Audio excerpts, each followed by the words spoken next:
Ton cœur intéresse Dieu.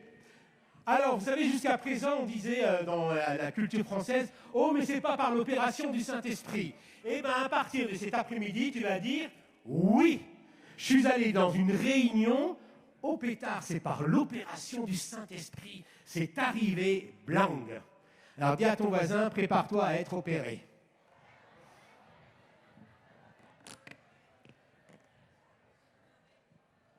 Alors, je peux vous dire, parce que je suis tombé dans une fosse et j'ai été opéré rapidement. Et je me souviens, le matin, quand je me réveillais, j'étais un peu dans le coltard, je souffrais, je pleurais, puis je dis, Seigneur, donne-moi un signe que tu es là.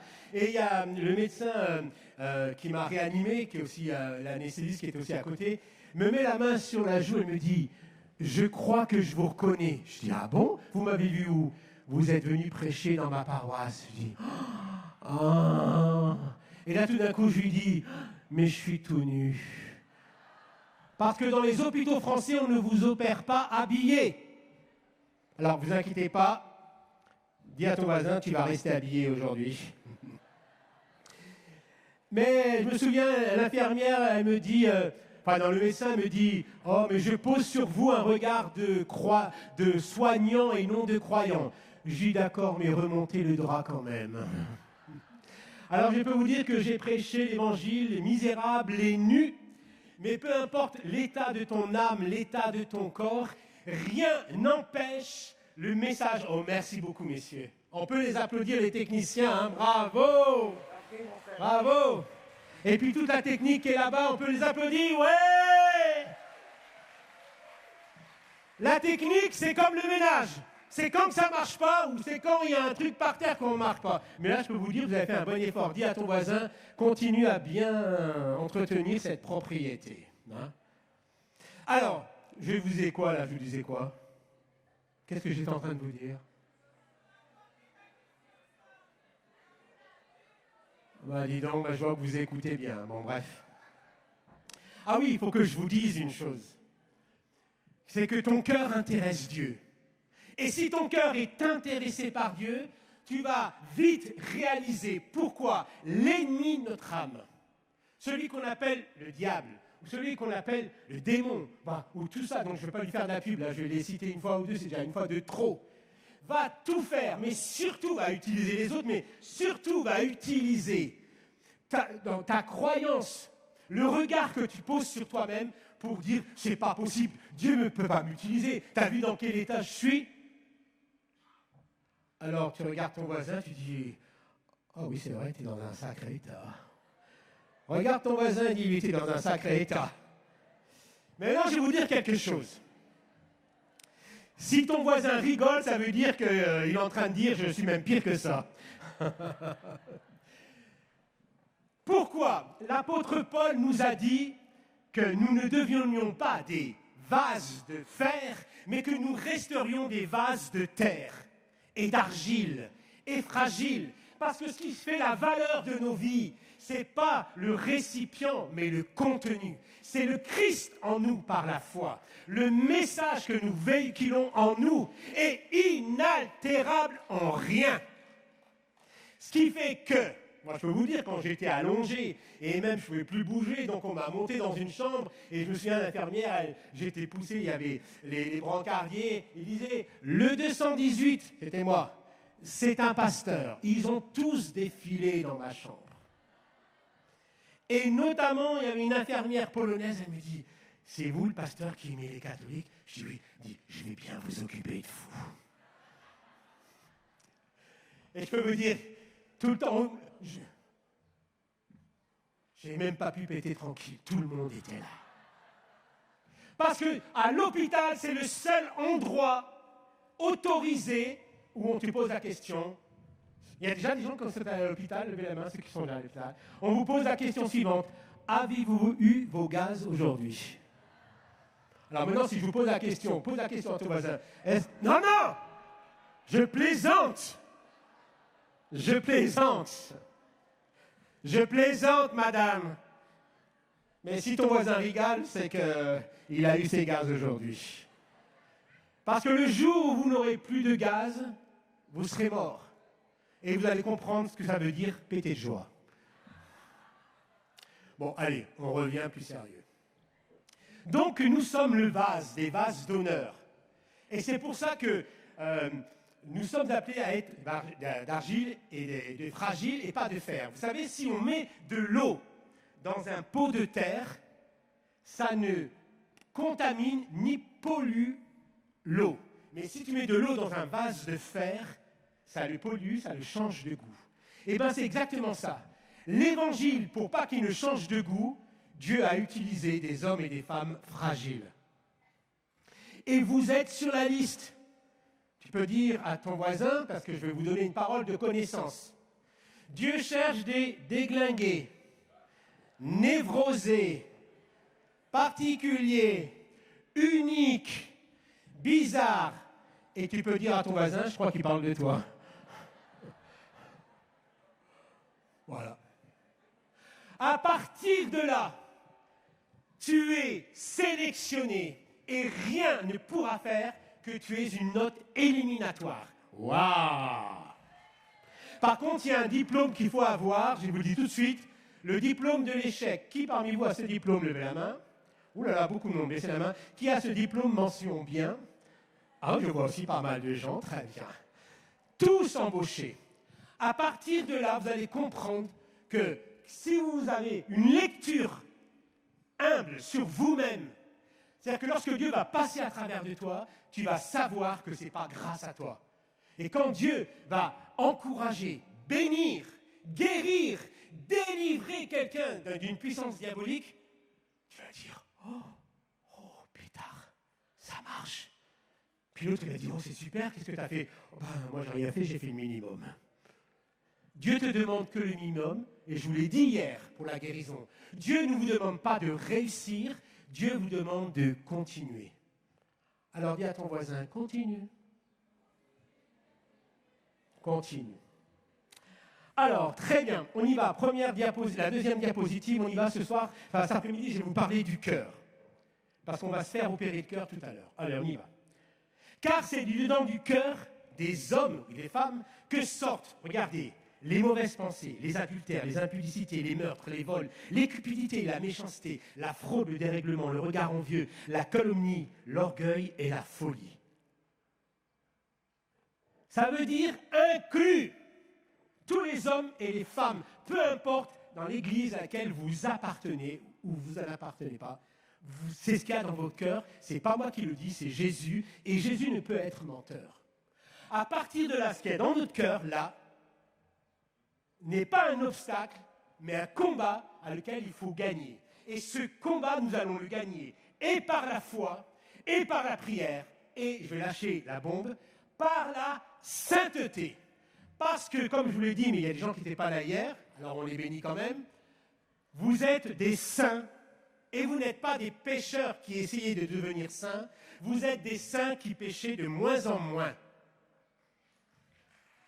Mais attention, moins en moins, tu peux dire à ton voisin, moins en moins. Et si c'est plus en plus, tu consultes. Hein, tu vas... Pourquoi je vous dis ceci? Parce qu'il y a des hommes qui ont cru, à force de dire qu'ils étaient pécheurs, ils sont devenus péchés et ils ont laissé le péché détruire et eux et les autres. C'est pour ça qu'il est important que vous déclariez, même si ce n'est pas facile à dire, je suis saint. C'est un standard qui te maintient dans l'humilité. Je suis saint. J'ai un parcours de sainteté. Parce que le problème, c'est que, qu'est-ce qu'on va dire les gens? On vont dire, oh, ben, tu te prends pour un saint? Ben, tu vas dire, eh bien oui.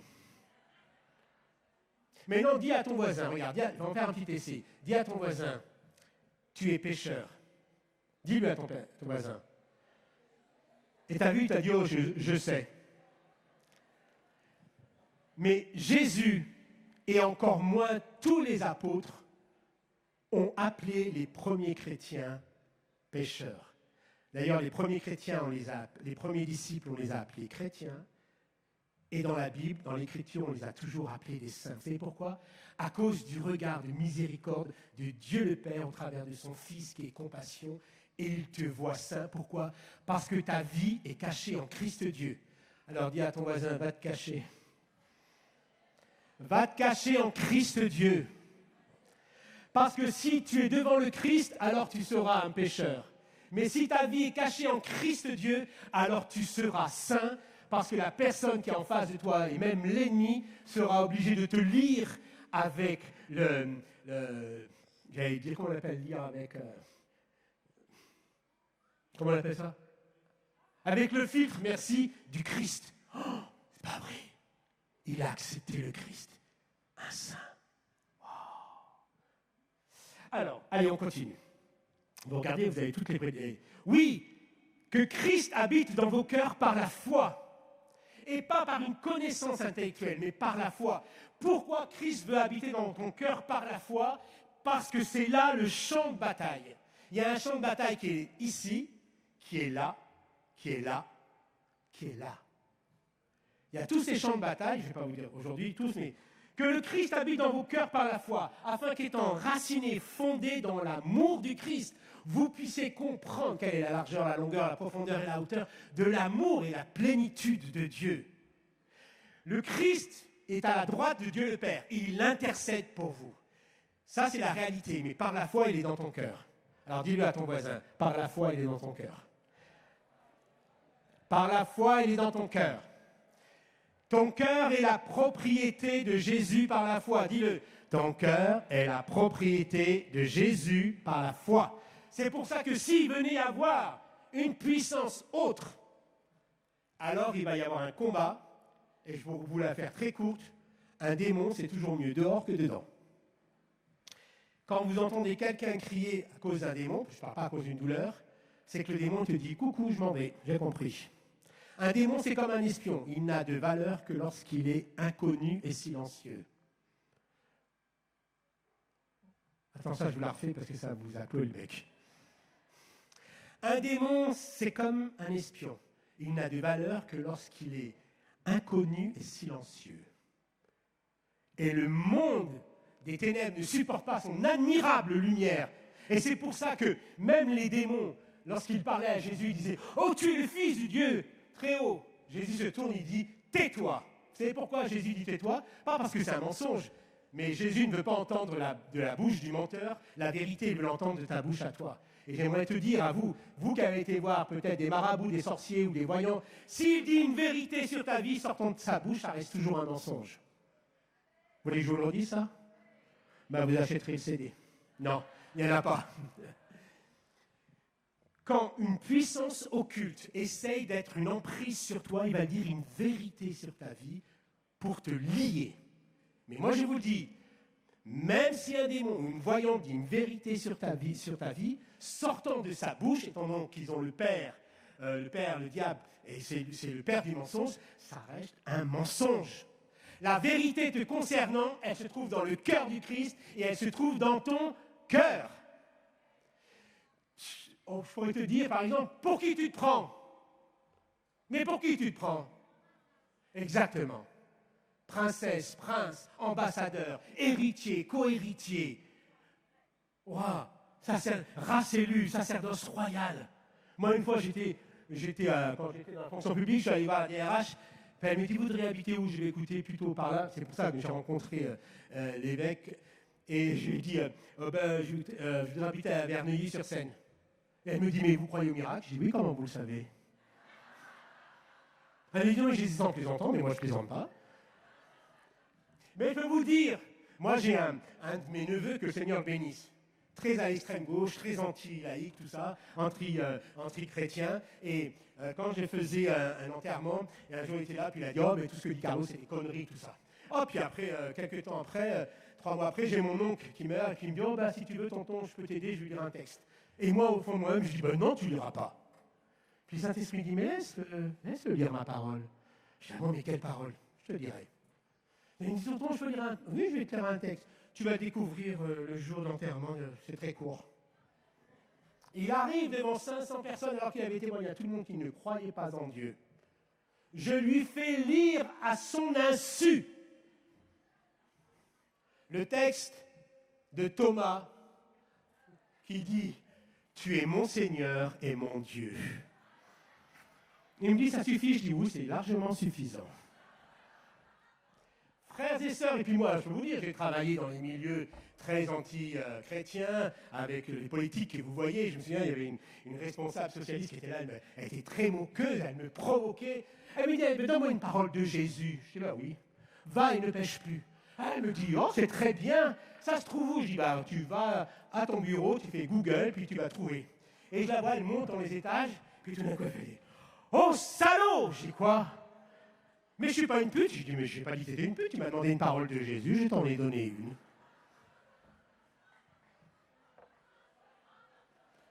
Et je peux vous dire, j'ai été dans la fonction publique comme ça pendant 30 ans. 30 ans, j'ai été convoqué, c'est la CGT qui m'a défendu, comment un fonctionnaire peut avoir une vie privée qui soit publique. Et tout d'un coup, il y a un hiérarchie qui me dit, oui, bon, alors, monsieur Payan, ça suffit, hein. Votre foi, c'est au placard. Je dis, je peux pas, elle ne se trouve pas dans ma veste, elle se trouve dans mon cœur.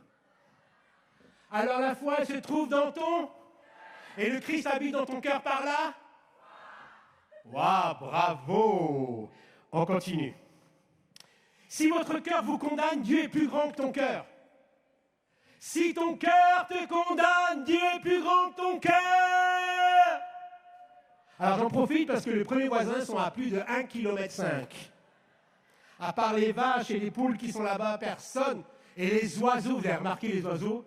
C'est super, ils chantent. Puis vous dites, ils chantent, mais ils ne font pas que chanter, je vous préviens. Hein. Regarde sur l'épaule de ton voisin, tu verras. Elle n'est pas belle, la nature? Mais formidable. Dieu est plus grand que ton cœur et il connaît toutes choses. Mais c'est que ton cœur que Dieu a choisi pour mettre son évangile. Et toi qui es boiteux et des fois aveugle et des fois tordu et des fois tout, il te choisit toi pour que tu sois l'évangile conjugué au présent et en français continu. Tu dis, mais c'est quoi ce truc-là? Eh bien, c'est très simple. Ce que tu lis dans l'Évangile, tu le mets en pratique, et comme dit l'apôtre Paul, tu es une lettre lue, et c'est toi que les gens lisent. Ils lisent ta vie, ils lisent tes commentaires, ils lisent tout. Moi, une fois, j'étais au 2e étage, il y avait toutes les secrétaires, elles étaient tous là, vendredi 13, on croise les doigts, Carlos, on croise les doigts, on croise les doigts, on croise les doigts. Oh, au bout d'un moment, ça me chauffe, on croise les doigts. Le prochain qui me dit on croise les doigts, il y a droit. Rapport, je vais dans le bureau d'à côté. Oh, Carlos, on croise les doigts.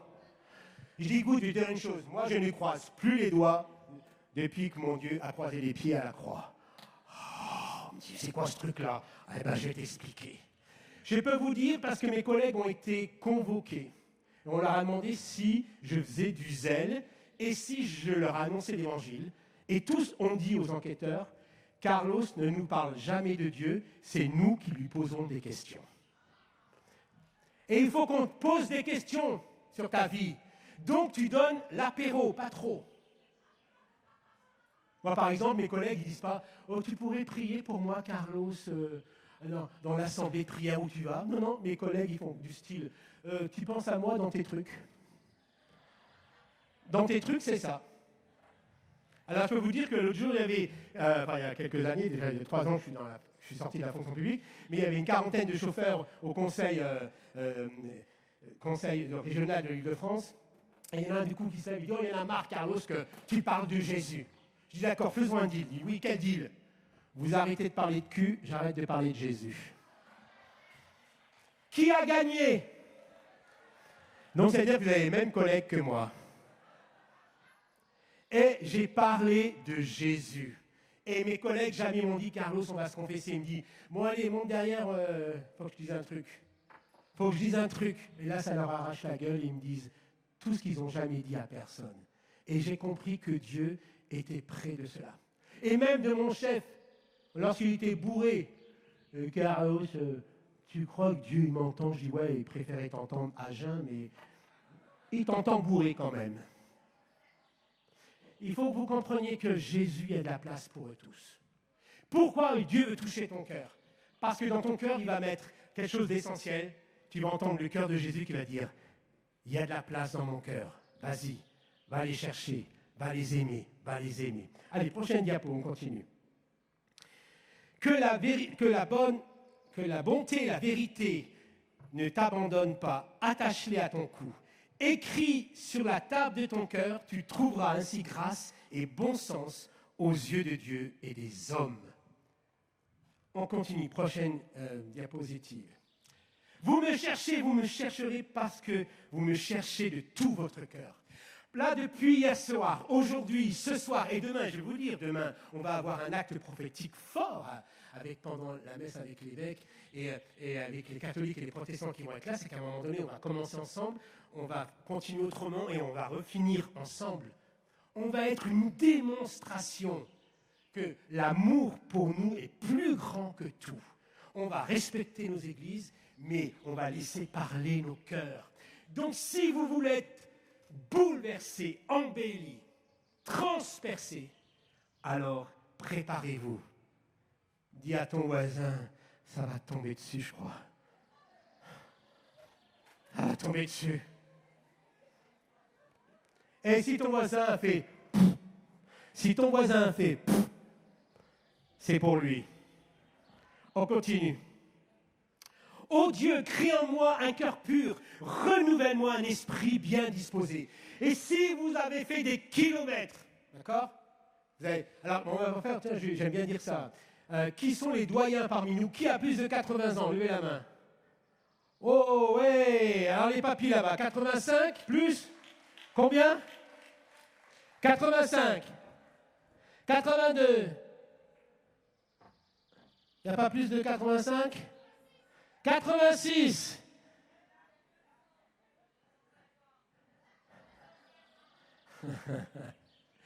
Eh bien, vive les vieux. Allez, on l'applaudit. Ouais. Et vive les retraités. On l'applaudit les retraités.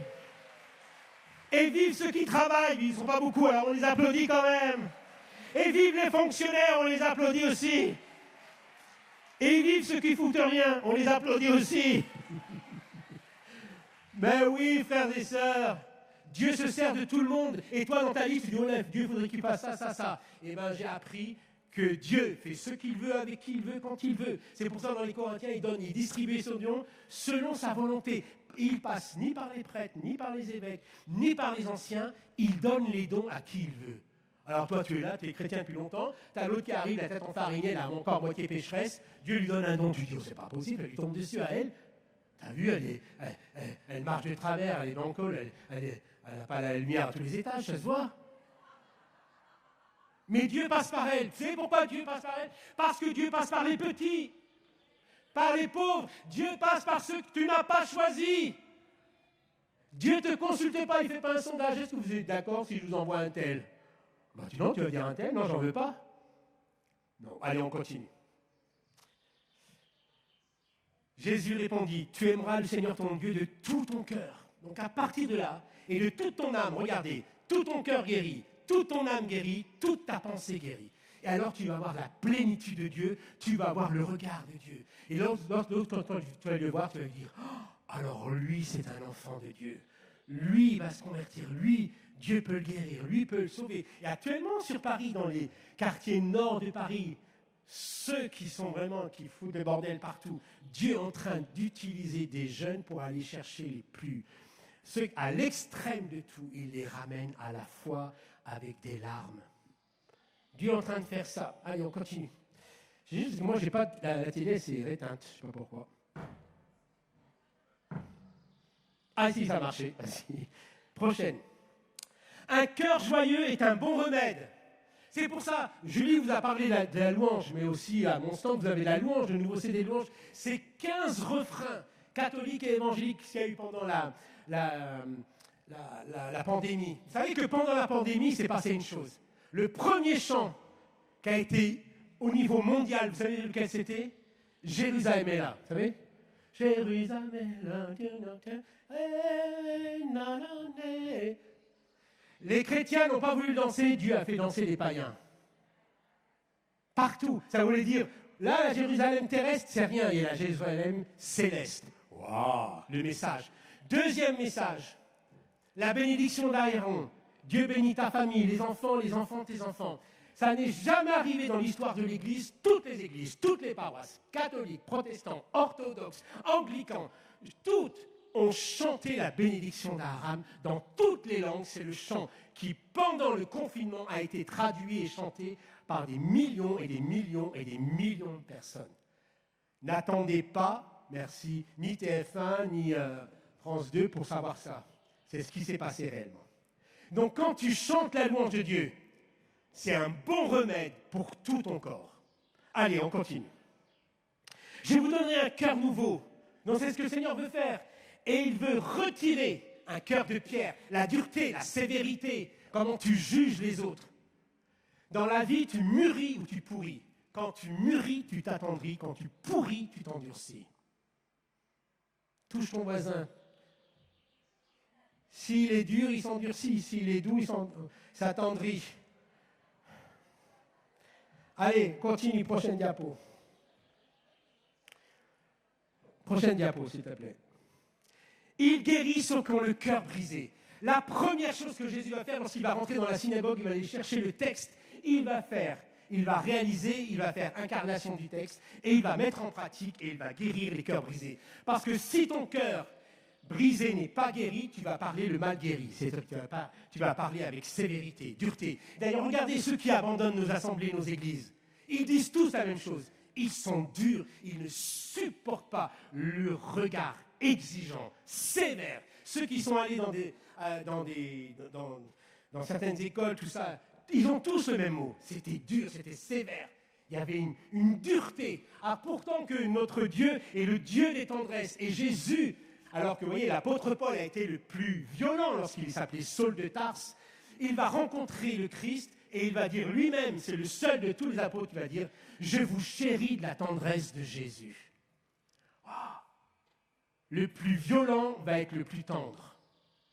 Si vous voulez savoir si quelqu'un a une relation avec le Christ, c'est de la tendresse. Ce n'est pas de la connaissance sévère et austère. On en a marre, on n'en veut plus de ça. Il ne faut pas finir vieux con, il faut finir vieux sage. Vieux sage. Oh, oui. Ah, vous êtes choqués parce que j'ai dit un vilain mot? Oui, parce que vous dites chez vous en cachette, c'est pire que ça. Hein. Je peux vous le dire. Hein. Si vous voulez savoir qui vous êtes, je vais voir vos enfants, votre femme, vos voisins et ceux qui travaillent avec vous. Et moi, je peux vous dire pour aller voir, mais ceux qui ont travaillé avec moi pendant 15 ans à Paris, ils vous diront qui je suis. Ça m'a coûté d'être qui je suis. Une discipline pour que les gens puissent voir le Christ en moi. Et d'ailleurs, mes collègues non chrétiens, comme vous dites, mais je ne sais pas où ils en sont, ils m'appellent pasteur. Ils confessent leur vie régulièrement. Ils ont une vie de débauche, mais ils sont attirés par Jésus. Je n'arrive pas à les mettre dans quelle case. Mais en tout cas, Dieu les cherche. Il guérit ceux qui ont les cœurs brisés, il pense leurs blessures. Dieu veut prendre soin de toi. Dieu veut prendre soin de toi. Waouh! Allez, on continue. Heureux ceux qui ont le cœur pur, ils verront Dieu. À force d'être sanctifiés par la parole, sanctifiés par l'esprit, sanctifiés par la présence, sanctifiés par la louange, quand ton cœur est pur, tu vas voir Dieu chez les autres. Tu vas voir Dieu dans la nature. Tu vas voir Dieu dans sa parole. Tu vas voir Dieu partout. Tu vas dire, waouh! D'ailleurs, regarde ton voisin. Si tu vois Dieu, c'est que tu as le cœur pur. Si tu vois tous ces travers, c'est que tu es en chantier. Et je peux vous dire que vous êtes beaucoup en chantier, en travaux. Il y a du boulot.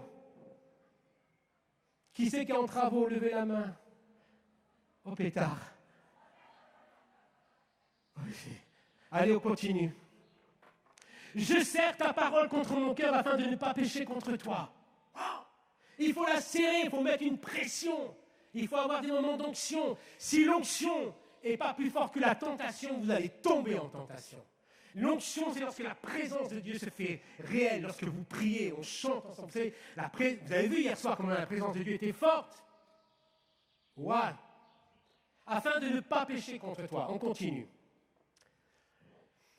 Or, cette espérance ne trompe pas, parce que l'amour de Dieu est déversé dans ton cœur.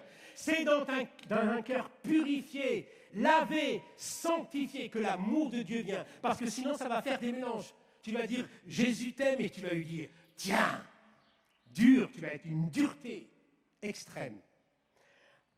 Par le Saint-Esprit qui nous a été donné. Et le rôle du Saint-Esprit, c'est de te rappeler les paroles de Jésus. Je vous rappelle que le Saint-Esprit, c'est la mémoire de Dieu. Et tout d'un coup, tu vas devenir comme Jésus. Oh. Allez, on continue. Faites attention, frères et sœurs, que chacun de vous n'ait un cœur mauvais et incrédule. C'est l'incrédulité qui te détourne de Dieu. On continue. Et là, j'aimerais vous dire, ce qui est en noir, ce que vous lisez, c'est ce qui est marqué dans l'Évangile. Jésus dit que ton cœur, à chacun d'entre vous, il y a des mauvaises pensées, il y a des adultères, ou des adultères spirituels, ou des adultères où vous faites d'autres choix. L'impudicité, les meurtres, on l'a vu dans toutes nos églises, toute cette impudicité, les meurtres, les vols, les cupidités qui sont une idolâtrie, la méchanceté, la fraude, le dérèglement, le regard envieux, la calomnie, l'orgueil et la folie. Et regardez lorsque le Saint-Esprit travaille en vous ce qu'il peut faire. Les pensées de Dieu, la fidélité, la pureté, l'amour, le don, la générosité, la bonté, l'honnêteté, la tempérance, la bienveillance, la vérité, l'humilité et la sagesse. C'est à quoi vous êtes appelés, vous et moi, frères et sœurs. Alors moi, je vais vous dire, la première, les mauvaises pensées dans ton cœur.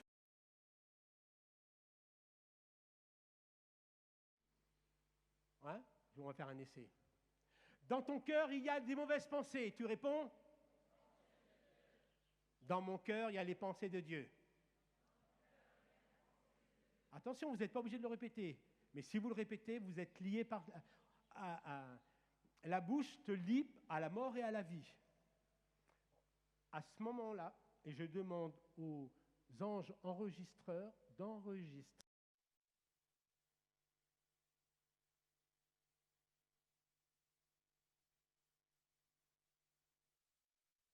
Vous êtes prêts? Allez. Renifle un petit coup. Ah, mais vous le faites en plus. Dans ton cœur, il y a des mauvaises pensées, mais...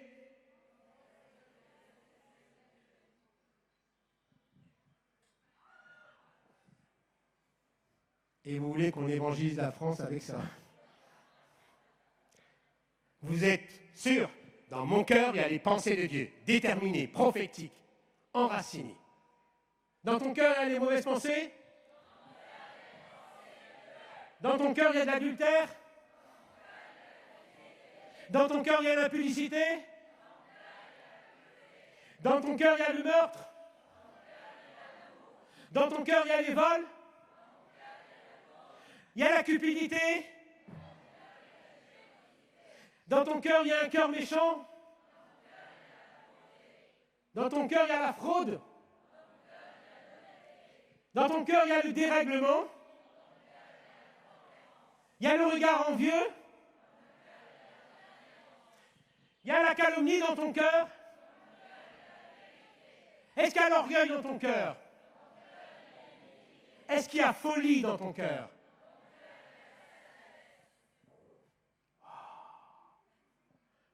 Et maintenant, tu bombes le torse. Tu dis, je le vaux bien. Eh bien, j'aimerais vous dire, c'est comme ça que se pose le regard bienveillant de Dieu sur vous. Il doit y rester une ou deux... C'est quoi la prochaine? Je louerai l'Éternel de tout mon cœur, je raconterai toutes ses merveilles. Allez, levez-vous. On va faire un a cappella. Vous connaissez ce chant? Vous connaissez? Oui, tout le monde le connaît par cœur. Hein. Ceux qui ont plus de 50 ans, vous connaissez ce chant. Qui a plus de 50 ans, levez la main. C'est bien, on est majoritaire. Je louerai l'Éternel.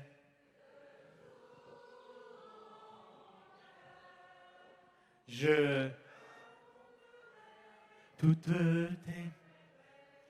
chanterai ton nom, je louerai l'Éternel de tout mon cœur.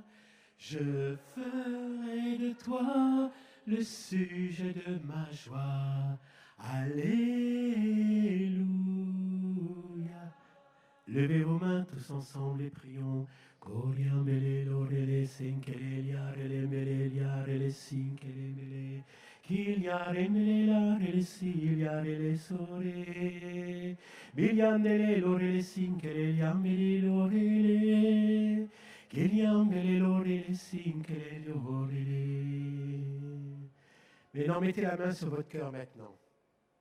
Et vous restez dans cette quiétude maintenant dans le nom de Jésus. Je prends autorité par le nom puissant de Jésus, couvert du sang de l'agneau. Je commande à tout esprit mauvais, toute chose que nous avons déclarée qui est dans nos cœurs, qui n'a rien à y faire. Maintenant, que par la sainteté de Dieu, la puissance du Saint-Esprit, vous soyez, par la présence de Dieu et la prière, soyez sanctifiés maintenant. Et ça va de la tête et ça descend dans le cœur. Et ça descend. Et ça descend. Soyez libres, libres, libres, libres, libres, libres, libres, libres dans le nom de Jésus. Recevez le vent de l'Esprit qui vous amène dans cette grande liberté des enfants de Dieu. Sentez et voyez combien Dieu est bon.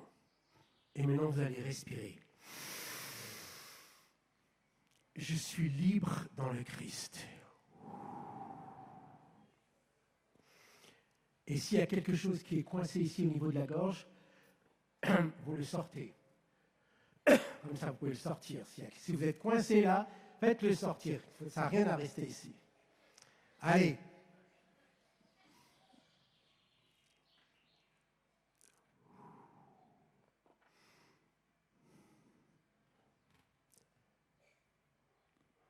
Père, merci pour ta présence. Merci pour nos cœurs qui te sont donnés et abandonnés à la cause de Christ et de son Église. Merci pour l'Esprit Saint qui vient dans les profondeurs de nos cœurs et de nos entrailles et que germe en nous le Christ, le Seigneur. Et qu'il fasse grandir et qu'il prenne toute la place afin que nous puissions dire: ce n'est plus moi qui vis, c'est le Christ qui vit en moi. Et j'aimerais qu'ensemble nous puissions le dire. Ce n'est plus moi qui vis, c'est le Christ qui vit en moi. Ce n'est plus moi, c'est le Christ. Allez, une dernière fois. Ce n'est plus moi, c'est le Christ. Très bien. Est-ce que pendant ce moment-là, est-ce qu'il y a quelqu'un qui a, soit au niveau des entrailles, au niveau du cou, qui est serré? Oui? Il y a un équipier qui va aller vers vous. Quelqu'un d'autre? Oui? Quelqu'un d'autre là-bas encore? Ici devant, 3, 4. Les équipiers, regardez, sinon vous allez être décalés. Quelqu'un d'autre? Oui? On va aller vers vous. Et maintenant les autres, j'aimerais que vous n'ayez pas un regard voyeur, mais de compassion. Étendez vos mains vers l'Assemblée et vers les frères qui ont besoin. Soyez libres. Soyez libres. Les équipiers, il faut qu'il y a quelqu'un là derrière. Je ne sais pas où vous êtes, les équipiers derrière. Est-ce que vous êtes répartis partout? Ouais. Il y a quelqu'un qui a besoin là. Alors. Et on va le faire en église. Les équipiers de prière, c'est ça, on est ensemble. Ce n'est pas le prédicateur qui fait tout, mais c'est aussi les frères et sœurs. Voilà. Merci Seigneur. Tu touches nos frères et sœurs et tu les libères maintenant dans le nom de Jésus. Soyez libres, soyez libres, soyez libres, soyez libres, soyez libres. Voilà, libres. Libre. Et regardez déjà, les oiseaux chantent la gloire de Dieu et la liberté sur vous. Soyez libres. Waouh. Et comme ça, vous pourrez dire: oh non, on a fait une réunion. Le Saint-Esprit a opéré. Qu'est-ce qui s'est passé? On va dire des trucs incroyables dans les cœurs, dans les coups. D'ailleurs, vous avez remarqué le premier verset que je vous ai dit, autour du cou. Et c'est souvent là que l'ennemi vous prend au cou et dans le cœur. Et pour terminer, j'aimerais vous dire qu'il y a deux sortes d'épées. Il y a l'épée qui n'est pas la parole de Dieu, ce qu'on appelle l'épée Damoclès, qui est sur ta vie, pour des raisons des mauvais choix que tu as fait dans ta vie. Et il y a l'épée de l'esprit qui révèle et qui guérit. Pour ceux qui ont l'épée de Damoclès, vous n'êtes pas obligé de dire ce que c'est, mais vous mettez comme ça. Vous voyez une épée de Damoclès sur votre vie.